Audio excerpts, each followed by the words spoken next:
Savage. The Secret Garden by Frances Hodgson Barnett.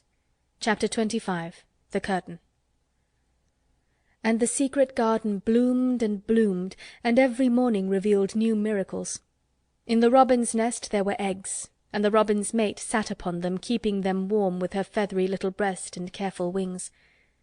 At first she was very nervous, and the robin himself was indignantly watchful.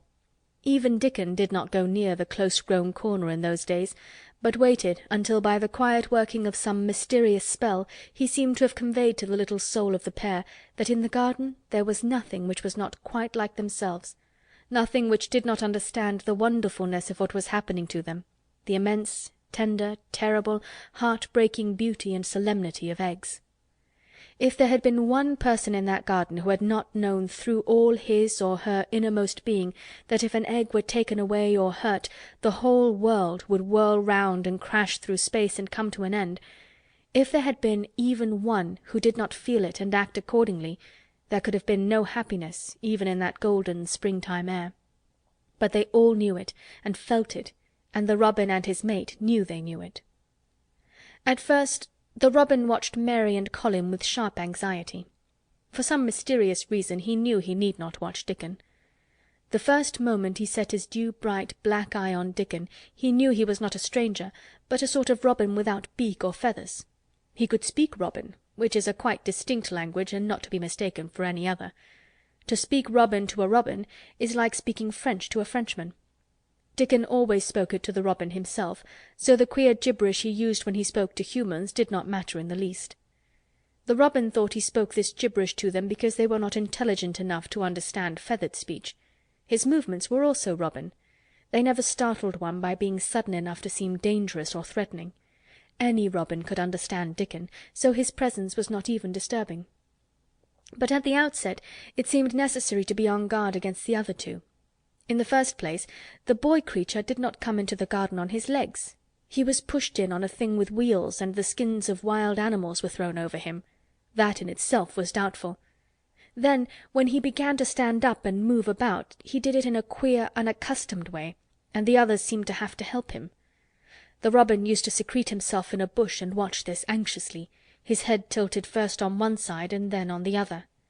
He thought that the slow movements might mean that he was preparing to pounce, as cats do. When cats are preparing to pounce, they creep over the ground very slowly. The robin talked this over with his mate a great deal for a few days, but after that he decided not to speak of the subject, because her terror was so great that he was afraid it might be injurious to the eggs. When the boy began to walk by himself, and even to move more quickly, it was an immense relief. But for a long time, or it seemed a long time to the robin, he was a source of some anxiety. He did not act as the other humans did. He seemed very fond of walking, but he had a way of sitting or lying down for a while, and then getting up in a disconcerting manner to begin again. One day the robin remembered that when he himself had been made to learn to fly by his parents, he had done much the same sort of thing. He had taken short flights of a few yards and then had been obliged to rest. So it occurred to him that this boy was learning to fly, or rather to walk. He mentioned this to his mate, and when he told her that the eggs would probably conduct themselves in the same way after they were fledged, she was quite comforted, and even became eagerly interested, and derived great pleasure from watching the boy over the edge of her nest, though she always thought that the eggs would be much cleverer and learn more quickly. But then she said indulgently that humans were always more clumsy and slow than eggs, and most of them never seemed really to learn to fly at all. You never met them in the air or on tree-tops. After a while the boy began to move about as the others did, but all three of the children at times did unusual things. They would stand under the trees and move their arms and legs and heads about in a way which was neither walking, nor running, nor sitting down. They went through these movements at intervals every day, and the robin was never able to explain to his mate what they were doing or trying to do. He could only say that he was sure that the eggs would never flap about in such a manner. But as the boy who could speak robin so fluently was doing the thing with them, birds could be quite sure that the actions were not of a dangerous nature. Of course, neither the robin nor his mate had ever heard of the champion wrestler Bob Haworth and his exercises for making muscles stand out like lumps. Robins are not like human beings. Their muscles are always exercised from the first, and so they develop themselves in a natural manner. If you have to fly about to find every meal you eat, your muscles do not become atrophied. Atrophied means wasted away through want of use. When the boy was walking and running about and digging and weeding like the others, the nest in the corner was brooded over by a great peace and content. Fears for the eggs became things of the past. Knowing that your eggs were as safe as if they were locked in a bank vault, and the fact that you could watch so many curious things going on, made setting a most entertaining occupation. On wet days the egg's mother sometimes felt even a little dull because the children did not come into the garden. But even on wet days it could not be said that Mary and Colin were dull. One morning, when the rain streamed down unceasingly and Colin was beginning to feel a little restive, as he was obliged to remain on his sofa because it was not safe to get up and walk about, Mary had an inspiration. "Now that I am a real boy," Colin had said, "my legs and arms and all my body are so full of magic that I can't keep them still. They want to be doing things all the time. Do you know that when I waken in the morning, Mary, when it's quite early and the birds are just shouting outside and everything seems just shouting for joy, even the trees and things we can't really hear, I feel as if I must jump out of bed and shout myself. If I did it, just think what would happen."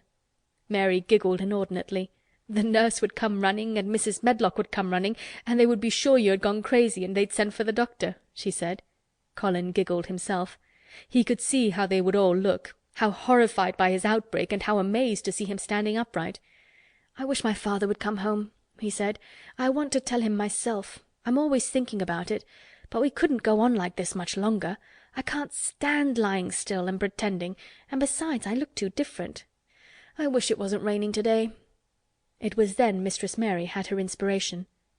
"Colin," she began mysteriously, "do you know how many rooms there are in this house?" "About 1,000, I suppose," he answered. "There's about 100 no one ever goes into," said Mary, "and one rainy day I went and looked into ever so many of them. No one ever knew, though Mrs. Medlock nearly found me out. I lost my way when I was coming back and stopped at the end of your corridor. That was the second time I heard you crying." Colin started up on his sofa. 100 rooms no one goes into," he said. "It sounds almost like a secret garden. Suppose we go and look at them. Wheel me in my chair and nobody would know we went." "That's what I was thinking," said Mary. "No one would dare to follow us. There are galleries where you could run. We could do our exercises. There's a little Indian room where there is a cabinet full of ivory elephants. There are all sorts of rooms." "Ring the bell," said Colin. When the nurse came in he gave his orders. "I want my chair," he said. "Miss Mary and I are going to look at the part of the house which is not used. John can push me as far as the picture gallery because there are some stairs. Then he must go away and leave us alone until I send for him again." Rainy days lost their terrors that morning. When the footman had wheeled the chair into the picture gallery and left the two together in obedience to orders, Colin and Mary looked at each other delighted. As soon as Mary had made sure that John was really on his way back to his own quarters below stairs, Colin got out of his chair. "I'm going to run from one end of the gallery to the other," he said, "and then I'm going to jump, and then we will do Bob Haworth's exercises." And they did all these things and many others. They looked at the portraits and found the plain little girl dressed in green brocade and holding the parrot on her finger. "All these," said Colin, "must be my relations. They lived a long time ago. That parrot one, I believe, is one of my great-great-great-great-aunts. She looks rather like you, Mary. Not as you look now, but as you looked when you came here. Now you are a great deal fatter and better looking." "So are you," said Mary, and they both laughed. They went to the Indian room and amused themselves with the ivory elephants. They found the rose-coloured brocade boudoir and the hole in the cushion the mouse had left, but the mice had grown up and run away and the hole was empty. They saw more rooms and made more discoveries than Mary had made on her first pilgrimage. They found new corridors and corners and flights of steps, and new old pictures they liked, and weird old things they did not know the use of. It was a curiously entertaining morning, and the feeling of wandering about in the same house with other people, but at the same time feeling as if one were miles away from them, was a fascinating thing. "I'm glad we came," Colin said. "I never knew I lived in such a big, queer old place. I like it. We will ramble about every rainy day. We shall always be finding new queer corners and things." That morning they had found among other things such good appetites that when they returned to Colin's room it was not possible to send the luncheon away untouched. When the nurse carried the tray downstairs, she slapped it down on the kitchen dresser so that Mrs. Loomis, the cook, could see the highly polished dishes and plates. "Look at that," she said. "This is a house of mystery, and those two children are the greatest mysteries in it." "If they keep that up every day," said the strong young footman John, "there'd be small wonder that he weighs twice as much to-day as he did a month ago. I should have to give up my place in time for fear of doing my muscles an injury." That afternoon Mary noticed that something new had happened in Colin's room. She had noticed it the day before, but had said nothing because she thought the change might have been made by chance. She said nothing to-day, but she sat and looked fixedly at the picture over the mantel. She could look at it because the curtain had been drawn aside. That was the change she noticed. "I know what you want me to tell you," said Colin, after she had stared a few minutes. "I always know when you want me to tell you something. You are wondering why the curtain is drawn back. I am going to keep it like that." "Why?" asked Mary. "Because it doesn't make me angry any more to see her laughing. I wakened when it was bright moonlight 2 nights ago, and felt as if the magic was filling the room and making everything so splendid that I couldn't lie still. I got up and looked out of the window. The room was quite light, and there was a patch of moonlight on the curtain, and somehow that made me go and pull the cord. She looked right down at me as if she were laughing because she was glad I was standing there. It made me like to look at her. I want to see her laughing like that all the time. I think she must have been a sort of magic person, perhaps." "You're so like her now," said Mary, "that sometimes I think perhaps you're her ghost made into a boy." That idea seemed to impress Colin. He thought it over and then answered her slowly. "If I were her ghost, my father would be fond of me."